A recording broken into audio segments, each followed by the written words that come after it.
Ini adalah HP dengan chipset MediaTek Helio G99 termurah saat ini coy. Harganya nggak sampai 1 juta. Bahkan HP ini saya jual di harga 900.000 saja. Keluar pada tahun 2022 dan ini adalah Poco M5 coy. Ya memang sih saat launching harganya nggak terlalu murah, standar kalau menurut saya. Di angka 2 jutaan. Tapi yang namanya barang elektronik ya kan, tiap tahun pasti ada yang namanya penurunan harga. Termasuk HP ini yang penurunannya sampai 1 juta guys. Itulah kenapa saya lebih suka membeli unit second daripada baru. Karena selisih harganya yang lumayan jauh. Tapi tetap saja harus hati-hati saat membeli HP second ya. Jangan sampai kita menjadi korban penipuan coy. Oke lah, sekarang saya akan jelaskan kenapa HP ini murah. Jadi yang pertama yang perlu kalian tahu, komponen HP tidak hanya chipset ya. Jadi selain chipset ada beberapa hal penting yang memberikan nilai pada HP. Yang pertama soal build quality dan desain. Seperti HP-HP murah pada umumnya yang menggunakan build material dari plastik, mulai dari backdoor sampai frame, HP ini juga mempunyai hal itu. Build quality-nya murah. Dan desainnya juga biasa saja. Bahkan untuk unit yang saya miliki ini sudah kotor banget cuy. Meskipun bagian belakang tampak seperti corak kulit sintetis ya, tapi sebenarnya ini terbuat dari plastik. Dan tidak seperti HP yang lain ya. HP ini antara frame dan backdoor itu menyatu cuy. Jadi tentu saja ini akan mempersulit tukang servis jika HP ini terkendala atau bermasalah. Setahu saya iPhone juga seperti ini, backdoornya menyatu dengan frame. Jadi kalau membongkar HP itu harus lewat LCD-nya coy. Dan anehnya HP ini cukup berat ya, meskipun build quality-nya tidak begitu bagus. Harusnya bahan plastik kan ringan ya kan. Kemudian pengisian daya HP ini juga cukup lambat coy, hanya 18 watt. Dengan kapasitas baterai sebesar 5000 mAh butuh waktu sekitar 2 jam lebih untuk mengisi daya sampai 100%. Dan jika kalian lihat secara langsung ya, layar dari HP ini tidak seperti layar HP pada umumnya. Kecerahannya sangat kurang kalau menurut saya. Hanya 500 nits di bawah sinar matahari. Ini untuk kalian yang aktivitasnya di luar ruangan, saya sangat tidak merekomendasikan HP ini. Kualitas kecerahannya mirip-mirip dengan layar KW. Layar yang seharga 150-200 ribuan. Ya kira-kira setara dengan itu. Ini mungkin perbandingan yang kurang fair ya. Tapi beberapa saat yang lalu saya memiliki HP kentang dari brand Samsung yang sama-sama menggunakan panel layar IPS. Tapi HP ini layarnya parah banget coy. Beda banget dengan layar dari brand Samsung yang saya sebutkan. Dan HP ini masih menggunakan mono speaker ya.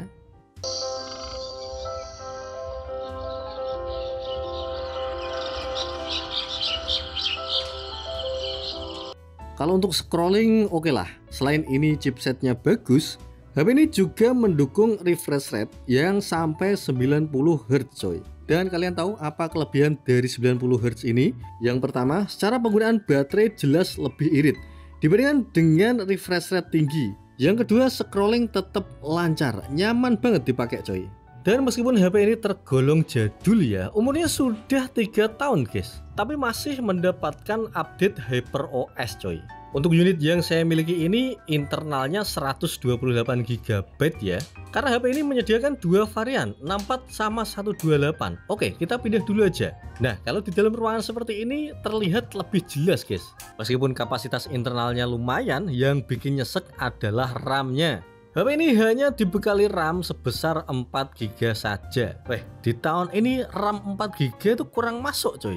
Meskipun chipsetnya bagus, Helio G99 ya, tapi sayangnya RAM-nya cuma 4 GB. Itu untuk multitasking nggak banget sih. Buka 2-3 aplikasi udah terasa nge-lag-nya.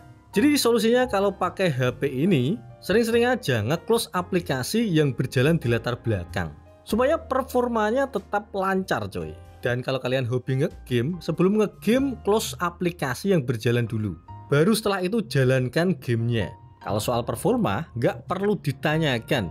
Helio G99 ini salah satu chipset kentang terbaik menurut saya. Performanya mantep banget. Buat geber game berjam-jam, nggak ada masalah coy. Siap push rank sampai pagi.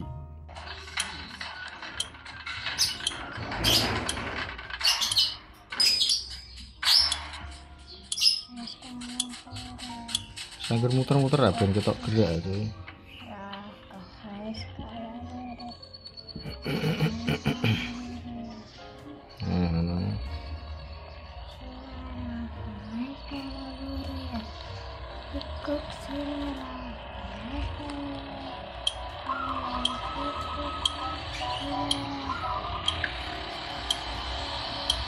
Agak miring apa? Nah, iya.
Lalu bagaimana dengan kameranya? Kalau kita lihat di sini, HP ini memiliki 3 buah lensa kamera ya. Tapi asal kalian tahu, ketiga kameranya ini 2 lensanya useless, tidak berguna.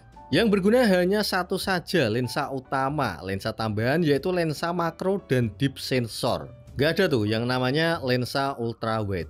Hasil kameranya seperti pada umumnya HP di harga 1 jutaan guys. Kualitas perekamannya juga nggak banget. Selain hanya bisa merekam di 1080-30 fps, hasilnya juga kacau. Berikut adalah hasil kamera dari HP Poco M5. Silahkan kalian nilai sendiri guys. Menurut kalian hasil seperti ini bagus gak sih?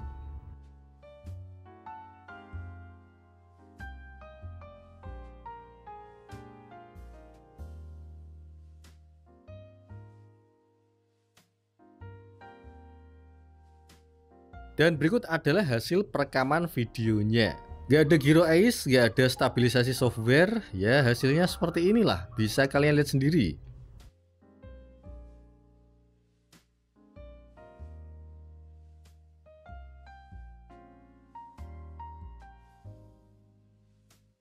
Kemudian ini adalah hasil perekaman menggunakan kamera depan. Kurang lebih hasilnya sama ya, kayak kamera belakang ya. Sama banget, sama-sama hancur guys.